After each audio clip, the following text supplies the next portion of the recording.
మాలాంటి పేదవారికి ఉండేది ఒకే ఒక కల, అదే సొంతింటి కల. చంద్రబాబు నాయుడు గారు వంటి స్వార్థ రాజకీయ నాయకుల వల్ల సొంతిల్లు సాకారం అనేది కొందరికే పరిమితమైంది. కలో గంజో తాగి సొంత గూట్లో ఉంటే చాలని ప్రతి ఒక్కరూ కోరుకుంటారు.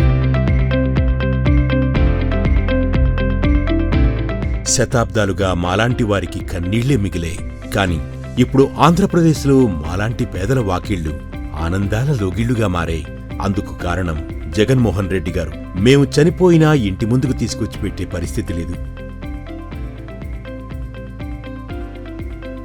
అద్దె ఇళ్లకు రానియ్యరు. మాలాంటి అట్టడుగు జీవితాలకు ఊరటనిచ్చాడు. దేశంలో ఎక్కడా జరగని విధంగా, రాష్ట్రంలో కనీవినీ ఎరుగని విధంగా ఓ అన్నగా, ఓ తమ్ముడిగా ఇంటి పట్టాలిస్తున్నారు. గతంలో ఇల్లు లేక చాలా ఇబ్బందులు పడ్డాం.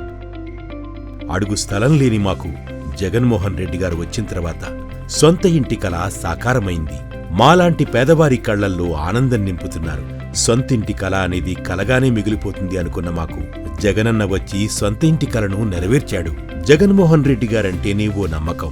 ఆయన జగనన్న కాలనీల పేరిట కడుతున్నది ఇళ్లు కాదు, ఊళ్ళు. ఈ ప్రభుత్వంలో మా బ్రతుకులు మారాయి, జీవితాలు మెరుగయ్యాయి.